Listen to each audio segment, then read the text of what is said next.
Hi, we're so glad that you're here. I'm Rachel Tiemeyer. And I am Conner. We're from Thriving Home. And today we are working through our 1 hour freezer prep session.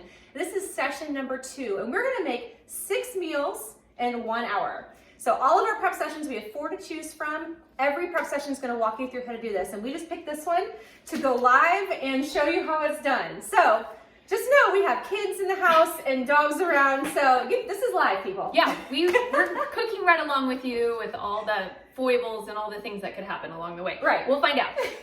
Hey, if you're cooking with us and you have session 2, you can go ahead and turn to page 5 because we're going to start with our step-by-step assembly directions. I'm going to walk you through them, but first we want to tell you what we're making today, right? Yes. So I think you have some pictures of this. Polly's going to show them to you. I'll bring them up close to you. Okay, so first we're going to make our tasty tomato bisque. Okay. We're going to make 2 of each of these meals. So we're doubling a recipe, so we end up with 6 meals. The second one we're going to make is our slow cooker French dip sandwiches, and I make these every, I'd say 2 weeks because my family requests them. And the third one is our Fiesta lime chicken nachos. And I know you're wondering, how do I freeze nachos? We're gonna show you the method for that. We don't freeze the chips, just so you know. All right. These were inspired by my husband, by the way, the nachos. Oh, the nachos. He makes nachos out of any kind of shredded meat. It's the nacho king for sure. Okay, are we ready I to think get we're ready. started? Let's get going. So Okay. what's going to happen is Rachel's going to be a little more of the hands-on chef, and I'll be just chatting right along with her. I'll be doing some stuff too, but I'll be the one kind of answering questions and asking questions to her, and yeah, let's just get going. So first step, Rachel, what we got? Well, first up, Oh, yeah. I brought my egg timer, old school. We gotta make sure this is an hour, and we know it is, but we're gonna double check. So are we ready? I'm gonna do put time check. 60 minutes on the clock. All right. Ready? Let's do this. Go, Okay. go. I'm not gonna hurry because No, it doesn't take that long. It really doesn't. Okay, step 1, we are going to chop all of our vegetables for our soup and also for our chicken dish. And so we're gonna chop some onions, some carrots, some celery, some garlic.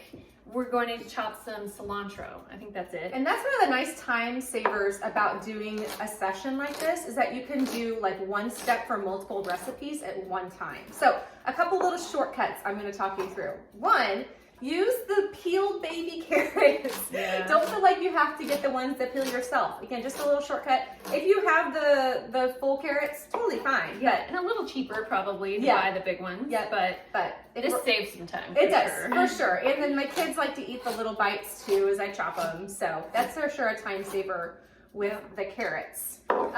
One thing about, let's see, a garlic time saver. You're gonna chop that next. Yeah. So Rachel got the full garlic clove, which is great because it's fresh, it's gonna be delicious. And it's cheap. It's cheap. It's really cheap. Yeah, for sure. Yeah. A time saver on that too is just to buy the jarred minced garlic. So I'd probably say I use that 90% of the time. I mean, honestly, I do too. And you store it in your fridge. Yeah. And it stays good for months. Yeah, I have a huge jar. Right. I know. You have the little one or the big one? I have like the I have the smaller one, but I go through it pretty fast, honestly. Yeah. So one of the things Polly was kind of laughing at me is we're in her kitchen, by the way. This is her house. Welcome to my home. And I had to bring my knife over. This is my favorite chef knife. This is a Victorinox. I think, is that how you say it? Victorinox. I don't know if I said it right, but America's Test Kitchen came out several years ago and said that this was one of their top chef knives, and what I liked about it is it's only something like $45 or something. So yeah, it's not expensive. Yeah, it's not, and it does a great job. I sharpen it every so often, but yeah, as you can see, it's going right through these carrots. Yep. Okay, I'm almost to my 2 cups of chopped carrots, and I'll move on here. Yep, All we're right. all about efficient, time-saving recipes. So most of our recipes you'll find are fairly simple. We are making them for real moms and real homes. So we like good food, but we also are practical people. So you'll see that these recipes and any other ones in our prep sessions or even on our website are very family friendly, but also delicious and just super easy because we know you're making food with kids around. And no matter what stage of life you're in, like dinner time can be hard. And that's just one of the many, many benefits of freezer cooking is that it really alleviates a lot of stress around that dinner time hour. Absolutely. So stress and the time saver, we've mentioned that. It's also a money saver because as you can see, you buy things in bulk. So a lot of these things you can buy whether on sale and just freeze, make the recipe out of it and freeze it for later. Well, and the other thing that we've learned is, and I don't know about you guys, but it's real tempting to want to eat out. Yeah. It's really convenient. We know it's not as good for us. It's not as healthy, but sure. it's for sure more expensive. And I Yeah. didn't realize how much more. Yeah. I mean, it's I read in Forbes.com that it's 5 times more expensive to eat out than it is to buy your own ingredients and prep your own food. I mean, think about how much money you could save if you just had food on hand. Okay, I want to make a point about if you're chopping celery along with me. I've had this question before. What about these leaves in the celery? Actually, this is really yummy. You can chop this right along with the rest of the celery and throw it in. And these veggies that I'm chopping right now are going in our soup, and our soup eventually will be blended anyway.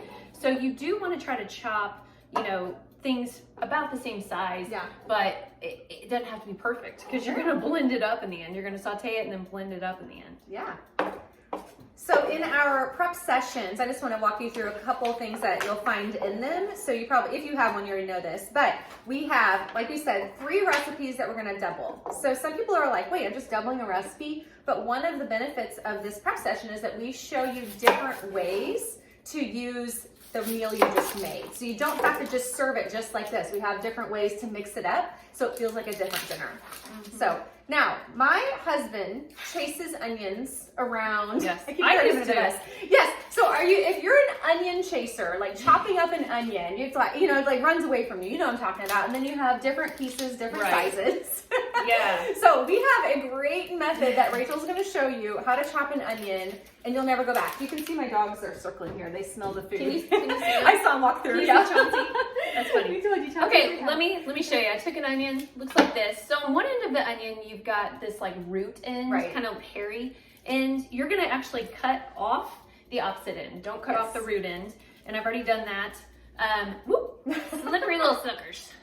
And then what I did, so I cut off that end, and then I cut it in half lengthwise, but I kept the root intact, and then I peeled off that outer layer of skin. So watch this. This is how easy it is to dice, all right? So I put my hand firmly on the top. Fingertips up. Fingertips up. Don't get the fingertips in the way. Palms with. And then my knife is going to go parallel, and I'm going to create some planks. I'm going to cut some planks, but I'm not going to cut all the way through the end.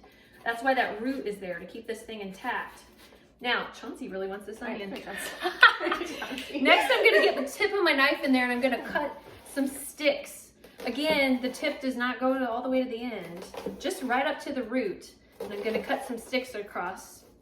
And the last thing I'm going to do is very carefully curl my fingers in, and I'm going to dice across. And look at that, it's like perfectly cubed. And one So thing I awesome. do too, so sometimes a recipe will just use half an onion, right? I'll just dice it all up, and I'll put the extra chopped diced onion into a freezer bag and just toss it in the freezer. That way next time I have a recipe that needs some diced onion, or I want to throw them in some eggs or any, you know, salad, whatever it is, it's already like chopped up and ready for you. And you don't have to cry that day. Right, yeah. You've already Oh, I have a tip too. Oh yeah, you have a tip about. This is my tip. Oh, and I actually have it right here. Okay, so if you're chopping onions and your eyes are watering and crying, here is going to be your magic bullet. Does this really work? It works, I promise. Okay. I promise you, it works. I've tried You're skeptical, it. yeah. But I don't.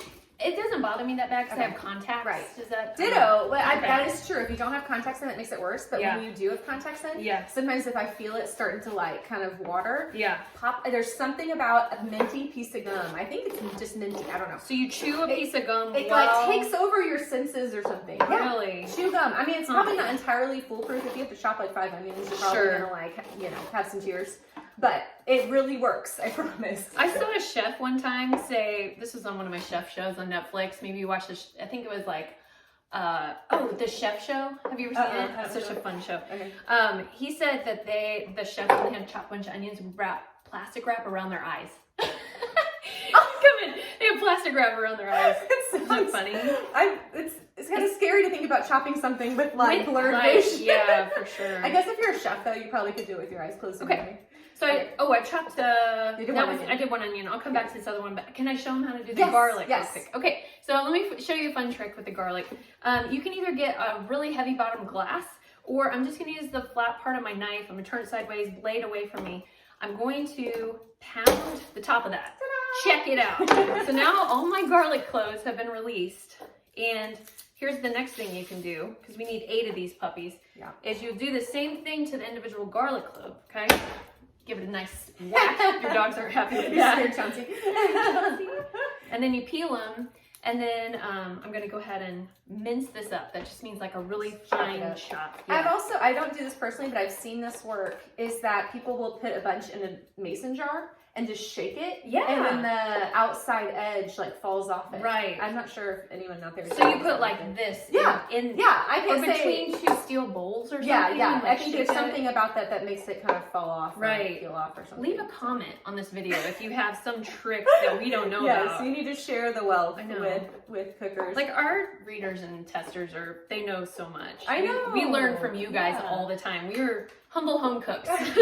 We have a Facebook group that we call Freezer Foodies. It's awesome. I feel like I learned so much from that group. I do. Well, and even like the substitutions they make on recipes I would never think about, or tips on what they froze or how they saved money, what they stocked up on. I love it. So they teach me a lot for sure every day. Well, and we had several of them actually test these 1 hour freezer prep sessions for us. Several people went through each one and they found little mistakes. We're human.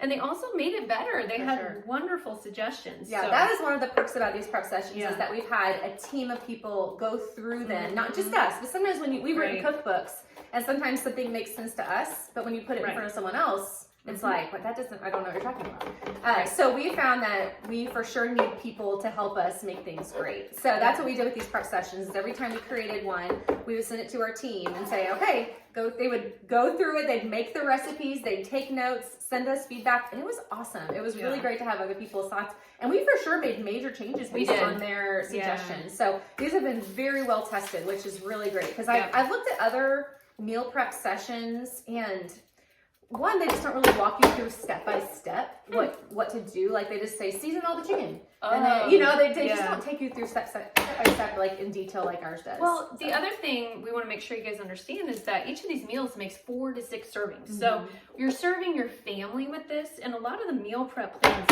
out there are like for individual servings, which is great if you're cooking for yourself, but we're cooking for 5 people in our house, and Holly is too. Yeah, we should probably say that. So each of us has 3 kids apiece. So we have, mine are 9, 7, 4. And Rachel, how old are your kids? Oh gosh, okay. I know.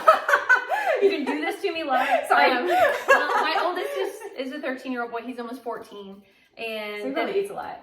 He's getting there, man. I tell you what, in the past 6 months, that kid has shot up like nobody's business. You will be shocked. No, mine are already when your boys get to that age. Yeah. And then I've got a daughter who's 12, and I've got another son who's in 4th grade. He's 10.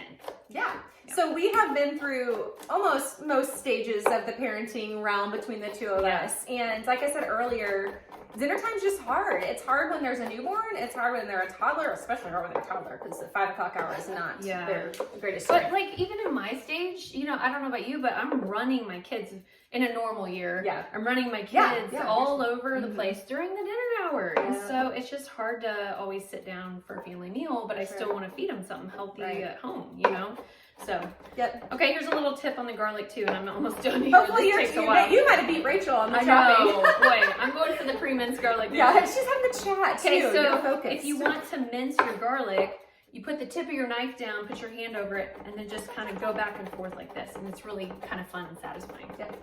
Another time saver that our prep session offers is a shopping and prep list. Okay, so we went through again the 3 recipes, the 6 meals that you're going to make, and we did all the brain work for you and made the shopping list. So I think this is especially easy if you're online ordering, because you just and just put it all in your cart and then have it delivered or however you get your groceries. But also we organize it by category. So if you do go to the store and need to stock up on this, you can just kind of go through the produce, and you can go to the canned and pantry area, the protein, breads. So we just try to make it as easy as possible. Again, we know our audience. Our audience is busy parents, probably busy people, right? And so we just try to think what is the easiest method that we can help them get dinner on the table. So we try to think through every detail.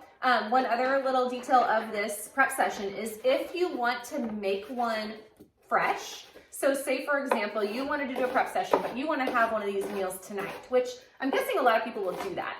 Yeah. We gave you the option here of adding any fresh ingredients you might need if you want to make it that night or that week to add to your list. Because a couple of them will need a few little fresh things, just that you can't buy and put in the freezer. So which divided by each recipe, it'll tell you what to grab for fresh ingredients to make it. So just know that that is a really, really valuable resource of our prep sessions. What I'm doing back here is I'm actually getting my oil hot in my stock pot. I have an 8-quart stock pot. I'm putting 2 tablespoons of avocado oil. This is my favorite cooking oil. It's all natural and it's a high smoking point, which means it can get really hot and still stay healthy. You know, you don't want to use like a low smoking point oil for sauteing. Okay, I'm almost done chopping my veggies. The last thing I'm gonna do while that's getting hot is I'm gonna chop up my cilantro. And this is for the Fiesta lime chicken nachos. And the thing about cilantro is when you chop it, you can use all the stems. Now that's not the case with parsley, but with this, you want to use every bit of it. So I'm going to go ahead and chop. Yeah, I've heard the stems add a lot, have a lot of the flavor. Isn't that right? Yeah, they do. They for sure do. So you can use the whole plant. We learned this, so when we were writing our cookbooks, we again had a big testing team, and I didn't know this before that some people have an aversion to the cilantro taste. So I love it. I know you like it. I really like it. Yeah. I mean, I could eat that like plain right now. Are you serious? I love it. I love it that much. But I like it. I like it in a marinade, or I like it in a salsa. You don't put smoothies? Oh gosh! Oh my gosh! Imagine it's really gross. Although we do put a lot of greens in our smoothies. Yes, not cilantro. Not cilantro. No thanks. No cilantro in your smoothie. Yeah. But to some people, it tastes like soap, which is I didn't know that until people were like, "Do you have a substitution for cilantro?" So we suggested that. Did we put it in here? But maybe you should just Okay, in here. If you have an aversion or anybody in your family really hates cilantro, just use parsley. It'll work fine for that the recipe. Yeah, it for sure will. Yeah. Okay, so I've got that separated out. I've got my cilantro here. I've got my garlic divided in half, and I can hear my oil starting to get really hot. You know it's hot when it's shimmering in the pot, and it for sure is. Oh, yours gets hot fast. Yeah, it does. I'm not used to your. Oh yeah, you have it on high too. Yeah, see on mine. Different kitchen. This is my kitchen. Yeah. Okay, so I'm gonna get these started sauteing, and I'm going to. As they cook, I learned this from America's Test Kitchen too, is you want to season your veggies up with a little salt and pepper as it cooks, and it just infuses that flavor in each step of the way on the recipe. So we instruct you to do that in the recipe. And what step are we on right now? We're on start the soup? Great question. We started step 2. Okay. And I've got my onion, carrot, and celery in the pot, starting to saute. It'll take 5 to 7 minutes. It's a lot of vegetables to saute. I'm going to season those up. And towards the end of that cook time, I'm going to throw my garlic in there. And I'm also going to throw in my red pepper flakes.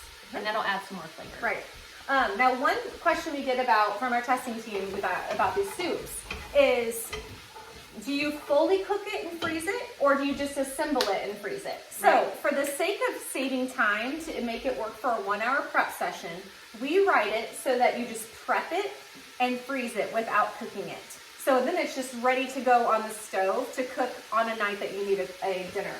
You do have the option of just fully cooking it on the stove. It won't, by the time you cook it and cool it enough, it'll probably be past that hour. Oh, it for sure will. Yeah. Because you're going to have to cook it, 15, 20 minutes or so, and then you got to let it cool completely before you stick it in your freezer container. So just know you have the option of fully cooking it if you want to. I prefer to do that if I'm not in a time crunch.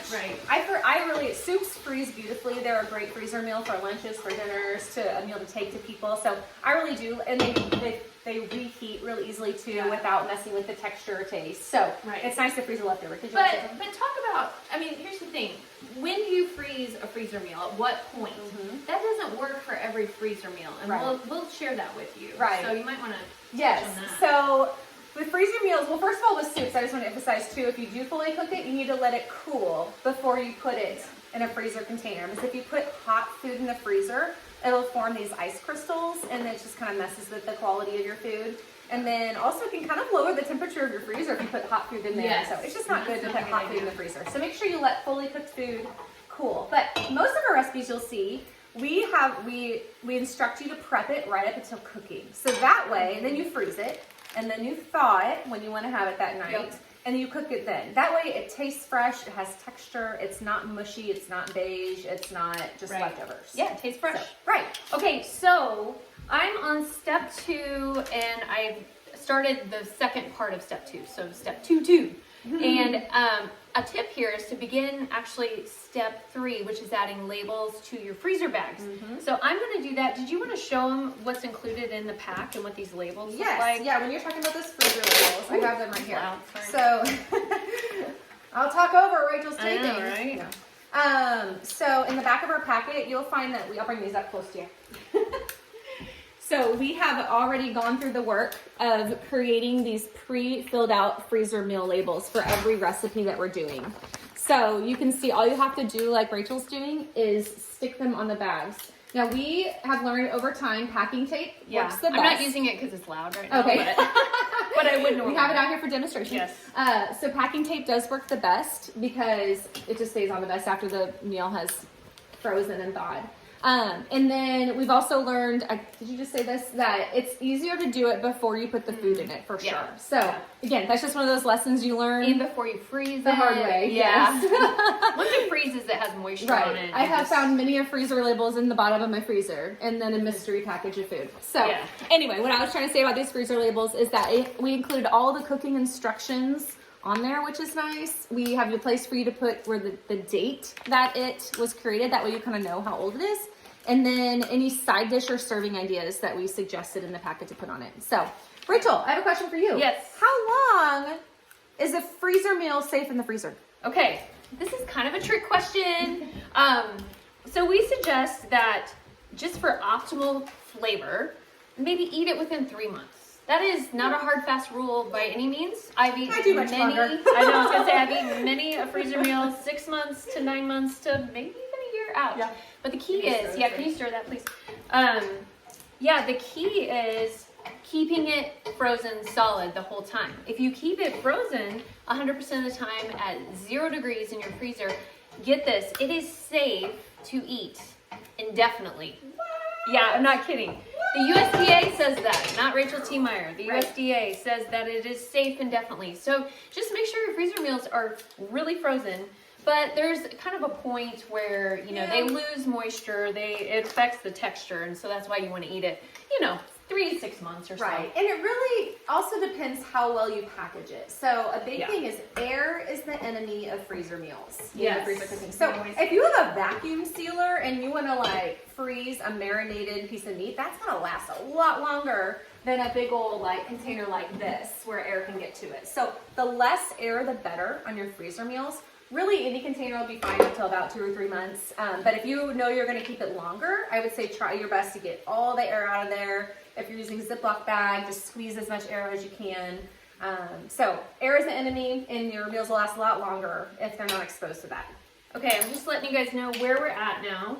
I just added, so step 2, part 3, I just added the minced garlic and the red pepper flakes. I'm going to stir it around for about a minute, and then I'm going to take it off the heat. Because what you don't want to do is you don't want to burn your garlic. And that's easy to do. It'd be very sad. It gets bitter. It just doesn't taste very good. I've done it before. Yeah, so I'm turning that off. I'm moving this off the heat. And at this point, I'm on step 2, part 4. I'm going to add in all the other soup ingredients. Almost all of them. I'm going to add in some chicken broth that's back there. I'm going to add in these fire roasted diced tomatoes. And these are so good. If you can find them at the store, I highly recommend fire roasted. But if you can't, that's okay. Just petite diced tomatoes is fine. We're going to add in tomato paste that adds a depth of flavor. It's unbelievable. It's so good.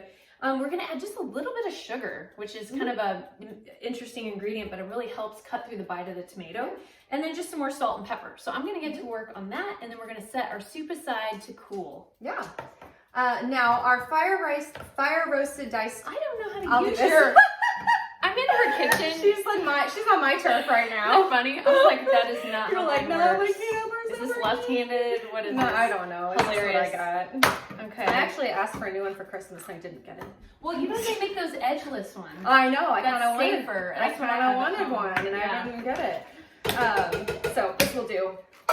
I'm like, I don't know how to use this. Sorry. We'll just have Polly do that one. Okay, so I have a little freezing tip for tomato paste. Usually in most recipes, you only use like 1 or 2 tablespoons. I'm not going to use all that today. Right. I feel like I always was throwing away like half of a can of tomato paste. So what I do, I'm going to pull this out of my pantry. I wasn't planning on saying this till just now. Yeah. So I get a little silicone cup or some kind of small container, and I scoop the rest of the tomato paste into one of these, and I just pop it in the freezer. And then it's just like, so I usually measure how much I've saved. So I use like 2 tablespoons, or just so I know how much is in it. So it freezes in like a little tomato paste glob, right? Awesome. And then I just throw it into a little freezer bag and label it and say 2 tablespoons, you know, tomato paste or something. So just a little money saver for tomato paste as it gets thrown away. Well, I hate going to waste. I'm gonna put this I over here so know. you can Yeah. use that later. Sorry, one thing I asked: are fire roasted tomatoes spicier? Would you say they're spicier? No, Okay. there's, like, I had someone smoke. ask you that once. Oh, you did? Mhm. No, they're not spicy. They've just been roasted in the oven, so it's like gives them more of a depth of flavor. Right. Like kind of a smokiness to them. I'll say this: my kids are pretty sensitive to heat, and so on our tomato soup, I don't put any of the red pepper flakes in it. Oh, yeah. And I think with this, it has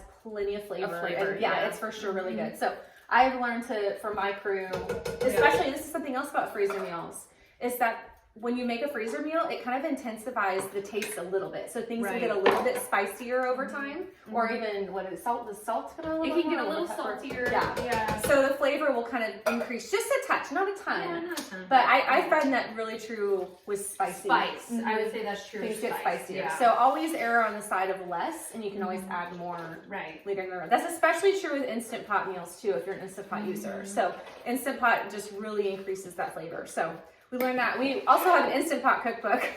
So we tested hundreds of recipes. Right there. Yeah, we tested hundreds of recipes in the Instant Pot and learned all the ins and outs about that. So, and in this book, we teach you how to make Instant Pot freezer meals too, so you make them fresh or frozen. So. We could put a link to, we did a lot of testing of Instant Pot cooking times, and we could put a link to that resource if you want to talk about so that. we do have a resource. I don't have it with me right now. It's a 1-sheet cheat sheet of Instant Pot cooking times from fresh and from frozen, which I don't think there's any other resource out there like that right now.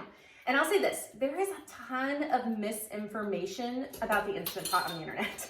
When we first started our research before writing this cookbook, we're like, there's just information all over the place. Like, some people are saying cook your chicken 20 minutes, some are saying 3, like what the heck? So we meticulously tested ingredients and recipes and to see exactly when they were done. So we used a thing like this, like our internal meat thermometer, and we would test the chicken after, it took us a while to figure out the right timing. So you can trust that all the timing of our recipes, especially when it comes to slow cooker and Instant Pot, is like perfect. Okay, what I'm doing here is I've moved on to we did step 3, we added the labels. I moved on to step 4, so we're already preparing our French dip. This one's easy. You've done the hard works behind you. Yes. This one's so easy. So what we're gonna do is we're gonna build a sauce in here, a marinade, and then we're gonna put our chuck roast into that sauce. So I'm actually gonna build my sauce in there first. So I need 2 tablespoons in each bag, 2 tablespoons of soy sauce, but I wanted to tell you, I don't know if any of you are gluten-free or dairy-free. I actually am. My family is not. And so I cook that way all the time for me and for them. I'm looking for my tablespoon. I misplaced my tablespoon. Is there another one you can get me? Okay. Doing it live. Okay. Did I do it? Okay. But one of the things that I found that is a good substitute for soy sauce, because it does have gluten in it, is coconut aminos. And especially in a recipe like this, where it's not like... It's part of the marinade. Yeah, it's just part of the marinade. It works totally fine. Yeah. There's also gluten-free soy sauce you can buy in the store as well. Yeah. It's worth mentioning that in our prep sessions, we do have a section where we provide gluten-free and dairy-free substitutes. So if a recipe can work to be gluten-free or dairy-free, Rachel knows how to do it, and she wrote it down. So that way...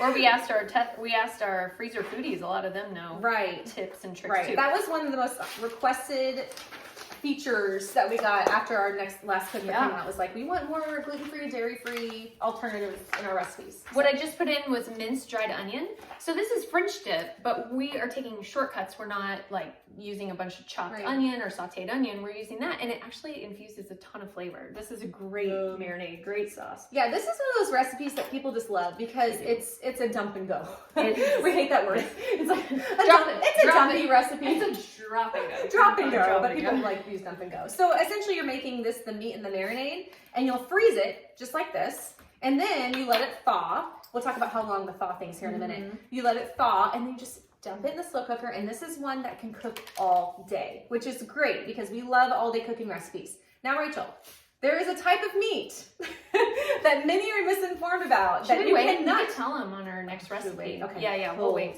Hold on. Wait till we get to our chicken. We're gonna back to the all-day cooking recipe. We have a really important thing to tell you about the chicken. We do. So you have, these are great. The chuck roast can be a little pricey, so I would say this is a great one to grab when it's on sale. Yeah. Okay, another question we get a lot from people is if I have a meat that's already frozen and I thaw it, that's good.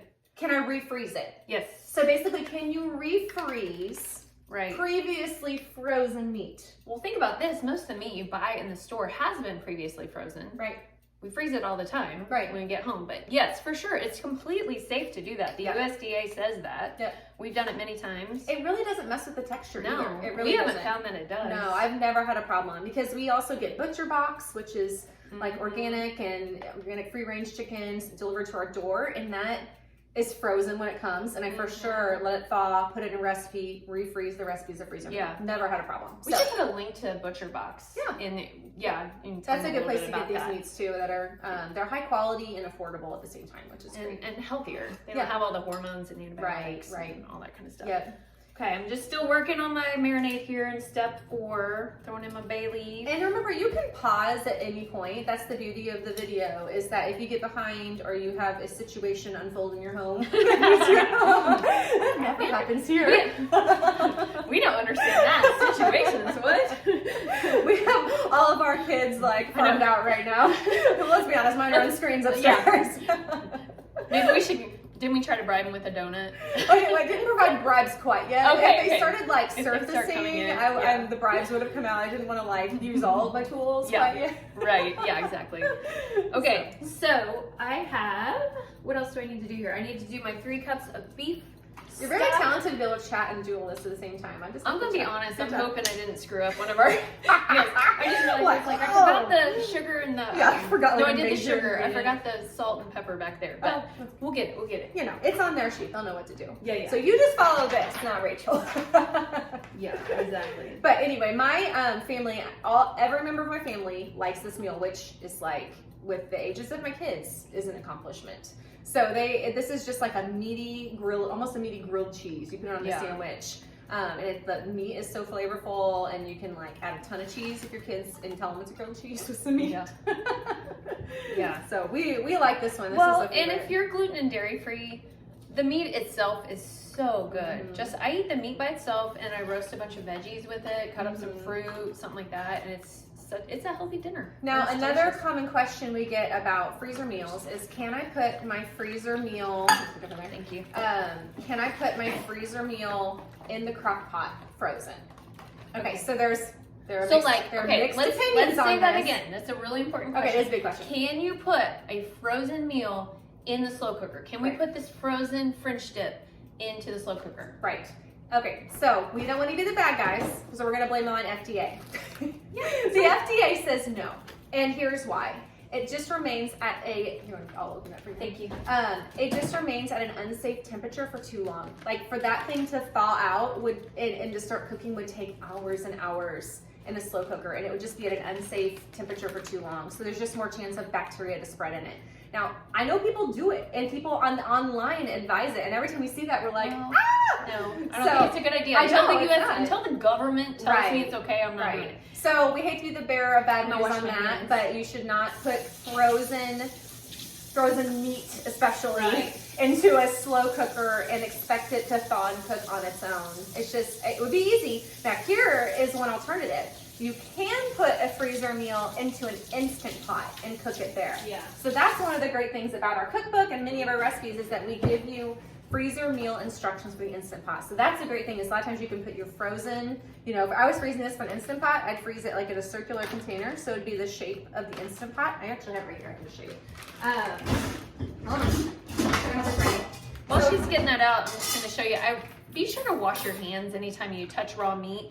I wash my hands immediately. This meal is done. We have our first 2 meals done.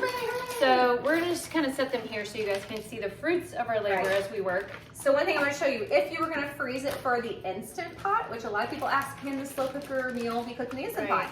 Yes, it can. So one thing, a little trick, is to freeze it either in the pot like this, so that way it freezes in that circular form, so then you can just plop your frozen food right in there. If you don't want to freeze it in this, you can also just freeze it like in a bowl. Just anything to kind of give it that roundness so that it can go into your Instant Pot. And then we have instructions on our recipes and through our cooking times chart on how long to cook different types of freezer meals in the Instant Pot. So these are done, yay. A lot of times people double bag. We did this time. But if you want to double bag your freezer meals just in case it leaks during freezing and thawing, you can do that too. Do you want to tell them about those little baggie holders that we're using? We do know. Every time we use these, I get questions about these. Yeah, for so sure. we'll put a link to these in the notes below. Oh, see, Rachel. We should have. This is why we should have double We should have double bagged. Dang it. We're live. Okay. See, friends, this can happen and learn from us. Now we have raw, nasty. Luckily we caught it before. Now I've had this happen in my freezer where it just like leaked all over and then froze. Gosh, that's the worst. So I had like beef broth icicles in my freezer. So they weren't good. Okay, I've got Not the icicles you clean. Did you spray that to clean that? I will. Okay. I got clean baggie holders, so I'm not gonna touch that. Isn't this funny? We're live. You guys get to see. This is what really happens. Like a Food Network, doesn't it bug you that you never get to see them? You know they stop and like, mess oh, up. that was a total flash again. For sure. So, Okay, I'm gonna clean up my mess here. All right, friends. and you also bought like the knockoff freezer bags. I did. I bought the cheapest. She went cheap. I would go. I did go cheap. It wasn't the name yeah. brand. There's also reusable ones. Stasher bags work really well. They're just pretty pricey, so it just kind of depends how. And here's another tip: is when you're freezing these, you can stick them on a rimmed baking sheet in the freezer until they freeze solid, just to prevent that kind of thing from happening. What I'm gonna do, All right. I'm gonna put it in a bowl so it kind of sits up. Okay, so now what we want to do is we want to finish these as a meal kit. And so, are you gonna do that for me? Okay. So I'm gonna throw it just in a double bag just so it doesn't. I think, yeah, that's a good Okay, idea. let's do it. We're gonna double bag it. So problem solving on the fly. That's right. So as you can see, it'll freeze with the freezer label on there. So then, like a couple months even down the road, you can be like, what meal is this? Yeah. Oh yeah, and here's all the instructions how to make it. Well, it's kind of nice that the instructions are inside the other bags. I'm not too. sure which one. Oh no, it's this one. Okay. It broke at the top. Okay, here you go. You can start on that. Yeah. Okay. So one of the nice things about this. Oh my gosh! This is. Oh my gosh! Seriously, the bag is broken. So looking it up. Yep. You guys don't go cheap on the bags. I never do this. I'm so sorry. That's okay. I never go cheap on the bags, and I went cheap on the bags. Good thing I'm not wearing an expensive shirt. Oh my gosh, that's so funny. Hello. So funny.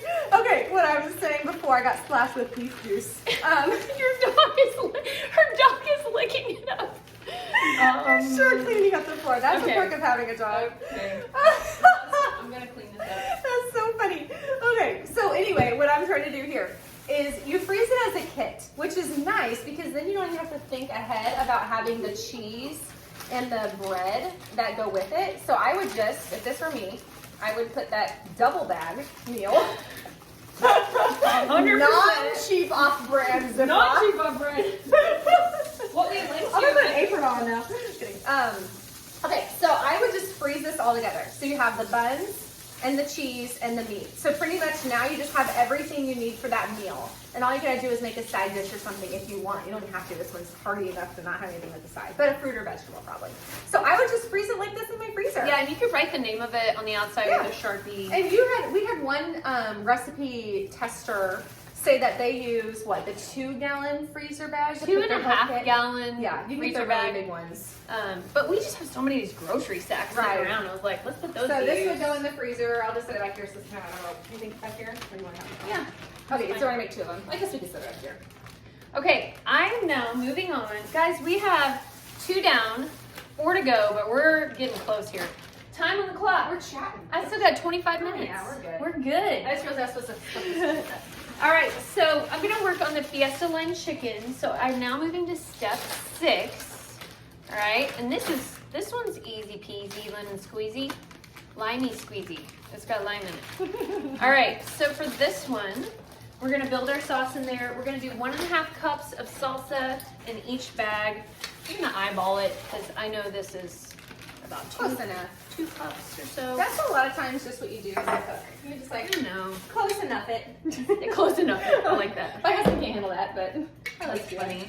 I said, do you do it by intuition or do you follow a recipe? Me? Oh, intuition. Yep. Yeah, for sure.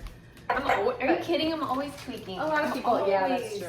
Yep. Okay, so you're making the Fiesta lime Step chicken 6. nachos. Yep. Step 6, let's make sure Yep. we're clear on where that's at. Okay, here's kind of a fun thing. So I got my salsa in. Now I'm gonna put the juice of 2 limes in each one.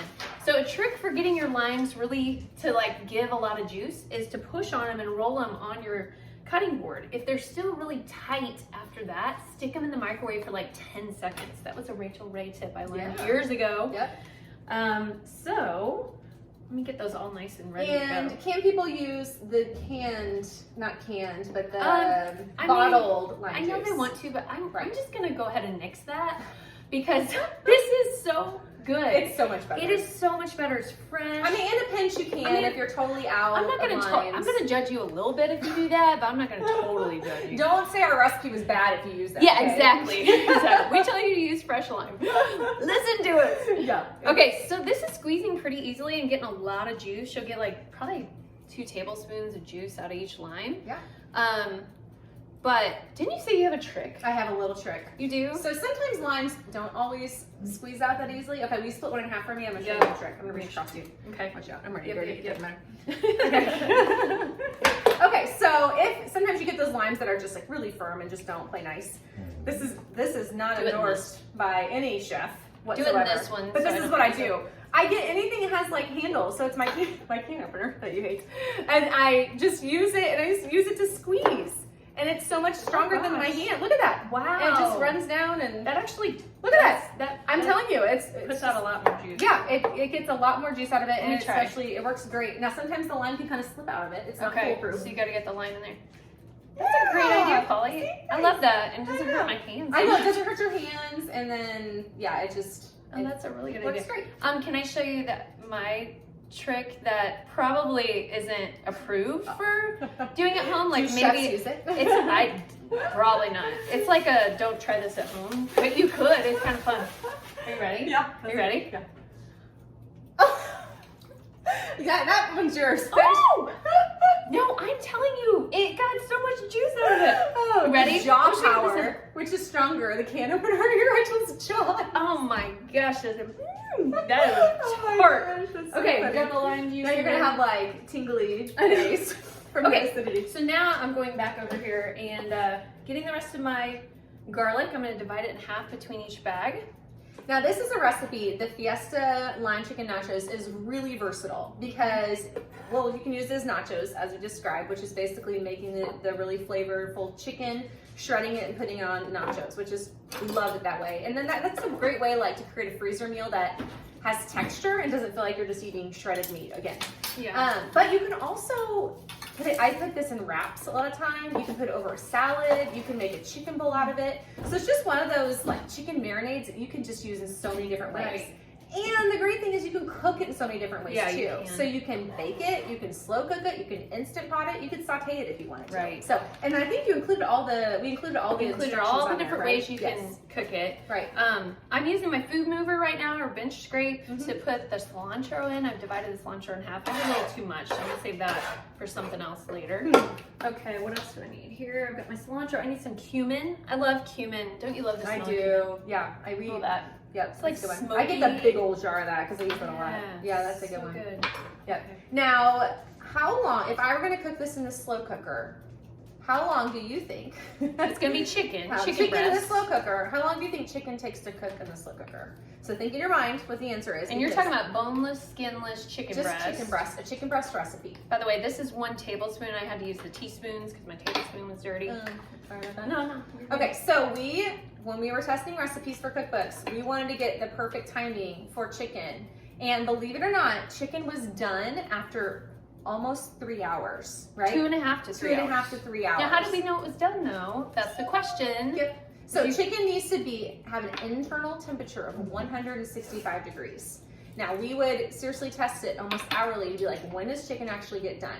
Now a little bit of that varies because slow cookers are all kind of a little bit, have a mind of their own. So different brands cook a little hotter or colder. So this is our testing, and I mean, we've, my dad's about to bark over there. So 165 got there probably after, 3 hours for sure. So yeah. And you see, trust us. It just we're going to change your life. Go ahead. Well, you're just going to cook chicken and you're going to be like, it actually tastes good in the slow cooker now. I was a chronic overcooker of chicken in the slow cooker. And seriously, like when I would tell my husband like, oh, we're having this chicken. He's like, you mean dry chicken?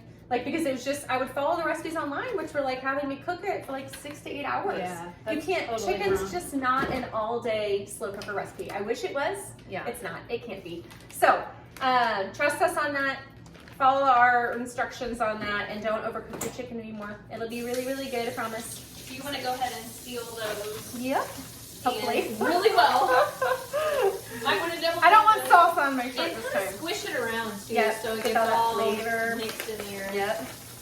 And then I try to squeeze the air out. Yeah, Rachel, these bags are bad. That one just leaked too. Oh man. That's okay. We'll do different bags. Okay, so learn from us. Learning from our mistakes. Get a little Ziploc or something. I wonder if it's the bag holders are kind of messed up though. Yeah, I don't know. Okay, you're gonna work on the Fiesta. Now we're moving on to step 7. So we're just gonna finish up. We're gonna create a little meal kit that you will freeze again in the freezer with super chips. We don't. Oh yeah. We don't freeze chips. Well, I know you don't freeze them. I was gonna make it as a kit. Okay, so what I would do if I was making this a kit was I would freeze this with the cheese to make the nachos, and then you obviously don't freeze chips. Hopefully that was obvious. You can even, if you double bag it, you can stick that cheese right down in there. Oh yeah, totally. Let's get that. Yep. Sorry. You're fine.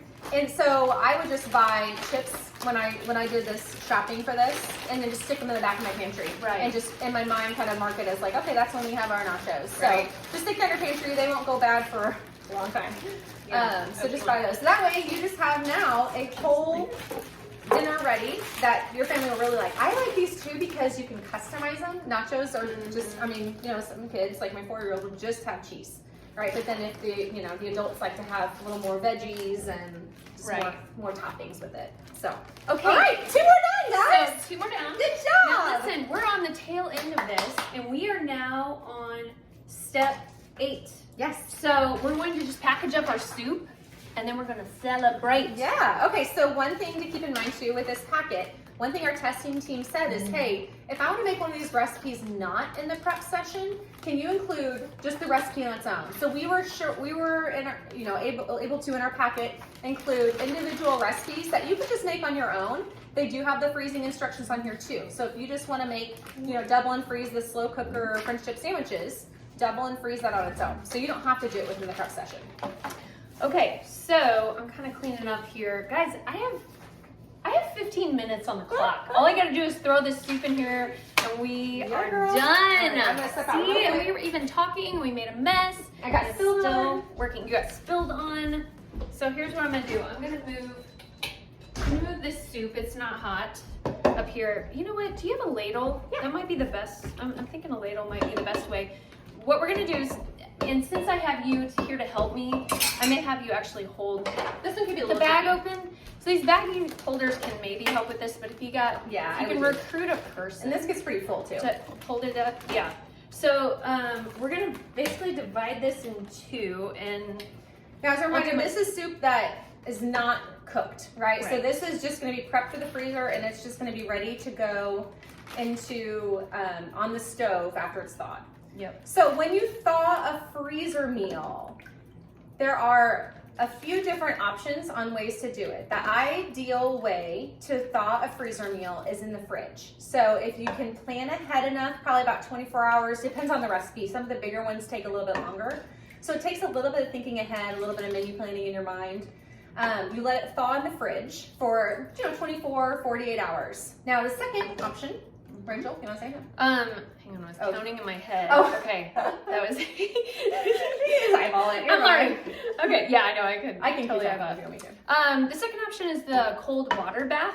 So if a freezer meal is completely sealed, well, you can stick it down in like a clean sink of cold water or a large bowl of cold water and change out that water every 30 minutes. and it will defrost a lot faster than the fridge. So most of the time, like a meal like the size we're making, I would give it, 2 or 3 hours max of thawing, which is helpful. I don't trust these bags now. We're just gonna let it. Oh, actually, I can do this by myself. Hey, look, you can do this by yourself. Just lean it over the pot. Now the third way, there's actually 4 ways. The third way is, the good old defrost button. Defrost.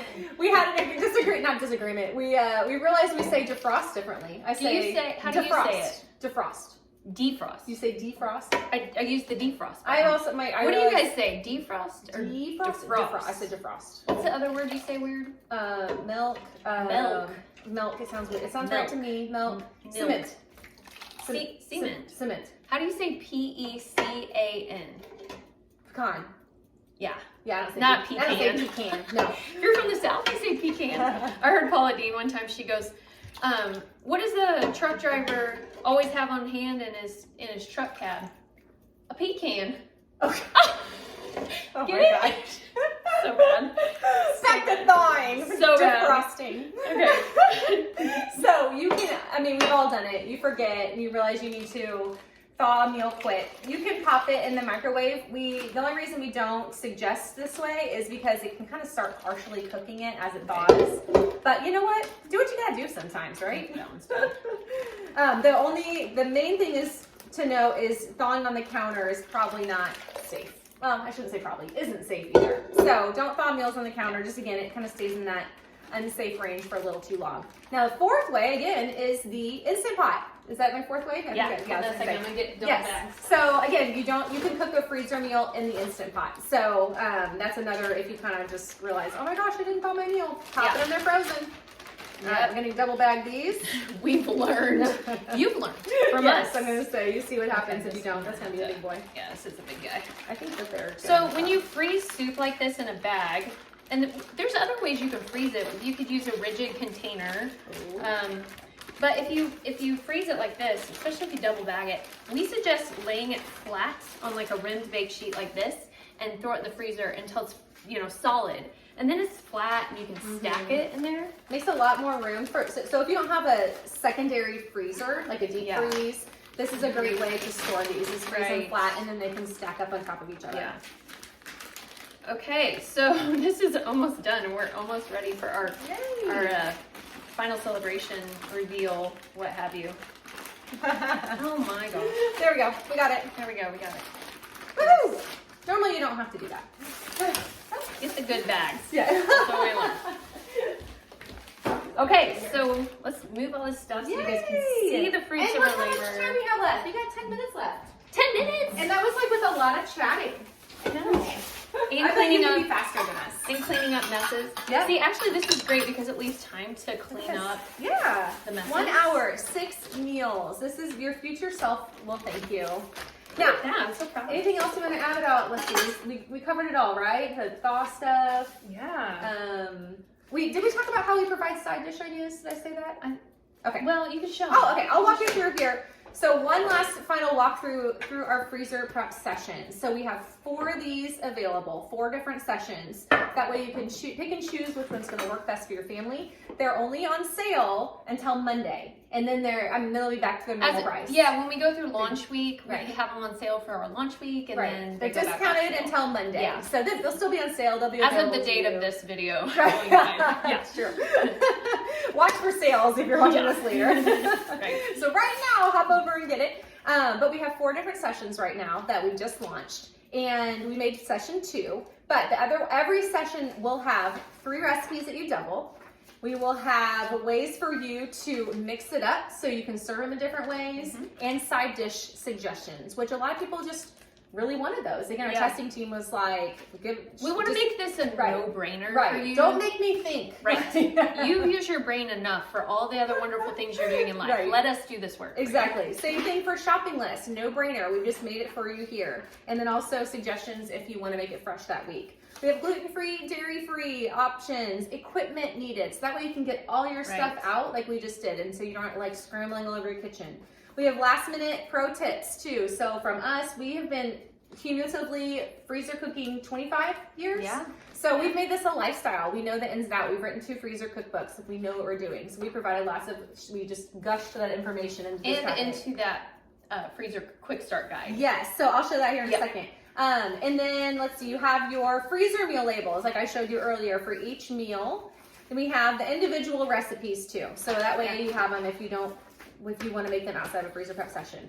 Last thing, when you get any of our sessions, we're going to give you a freezer cooking quick start guide. It's a 9-page, just like packed with just expert information on freezer cooking. So that's for free. That's just a bonus for buying one of our freezer prep sessions. So we hope you guys have had fun. This has been fun for us. Holly, 9 minutes on the clock. We have time to do dishes and clean up this mess. So I gotta get the kids off shows. I know you do. You guys, we are so proud of you if you've been cooking at home and doing this. And all right, you got 6 meals in just 1 hour. Woo!